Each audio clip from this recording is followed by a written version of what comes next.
మన ప్రభువును రక్షకుడైన యేసుక్రీస్తు నామములో మీ అందరికీ శుభములు తెలియచేస్తూ ఉన్నాను. ప్రియులారా, దేవుని వాక్యమును ధ్యానిందాము. 81వ కీర్తన 1వ వచనం.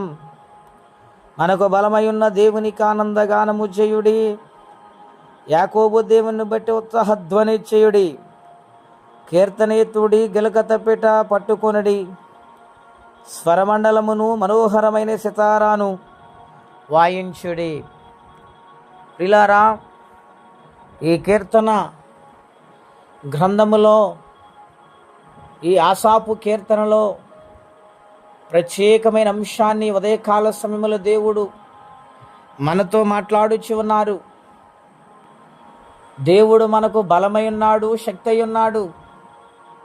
ఆయనే మనకు సమస్తము ఆధారమై ఉన్నాడు. ప్రియులారా, గనుక బలమై ఉన్న దేవదేవునికి ఆనందగానము చేయాలి. ఆయన ఆరాధించుటలో, ఆయనను స్మరించి స్తుతించుటలో ఆనందం ఉందండి. ఆయనను ఆరాధించేవారు ఆత్మతో సత్యముతో ఆరాధించాలి. ఎందుకంటే ఆయన బలమై ఉన్న దేవుడై ఉన్నాడు. ఆయన భూమి ఆకాశములను సృష్టించిన దేవుడు. తన బలము చేత సముద్రమును పాయలు చేసిన దేవుడు. తన బలము చేత ఇశ్రాయేలు ప్రజలను అరణ్య మార్గములో నడిపించిన దేవుడు ఆయనే కదా. మనం ఎన్నెన్నో సార్లు కష్టాలలో గుండా, శ్రమల గుండా కృంగిపోతున్న సమయాలలో ఆయన నామస్మరణ చేసినప్పుడు, ఆయన పాదాల చెంత ఒదిగిపోయినప్పుడు బలమైన దేవుడు మనకు బలాన్నిచ్చి శక్తినిచ్చి మనల్ని నిలబెట్టలేదా? మనల్ని పోషించలేదా? ఈ జీవితం ఆయన ఇచ్చిందే కదండి.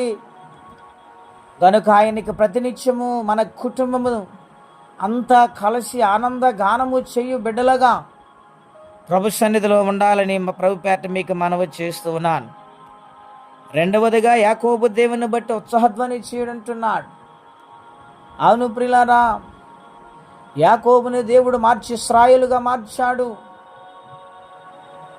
ఆయన అంటూ ఉన్నాడు యెషయా గ్రంథములో, పురుగు వంటి యాకోబు, స్వల్ప జనమైన యాకోబు, భూ దిగంతముల నుండి నిన్ను పిలుచుకున్నాను, నీవు నా చొత్తు అని దేవుడు మాట్లాడుచున్నారు.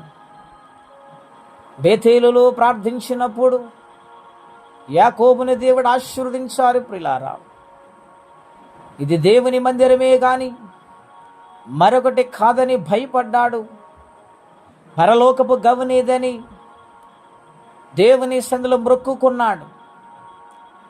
అటువంటి యాకోబు దేవుడైన మన యేసుక్రీస్తు ప్రభువారిని బట్టి మనము ఉత్సాహధ్వని చేయవారిగా మారాలి.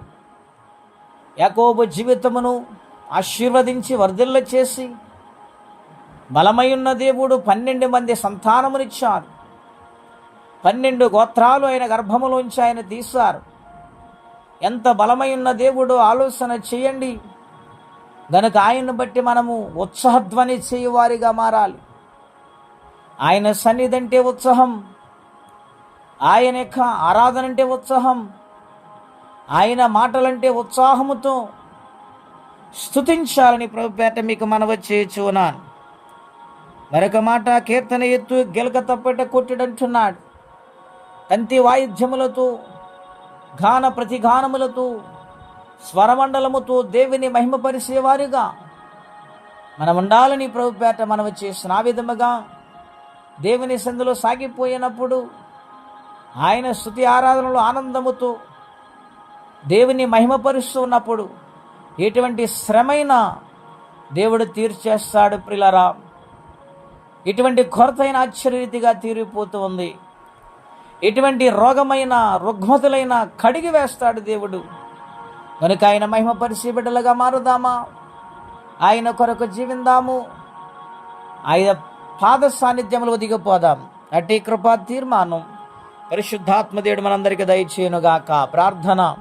పరిశుద్ధుడు అయిన మా తండ్రి, ఘనమైన మీ నామం కొరకే స్తోత్రం చెల్లిస్తున్నాము.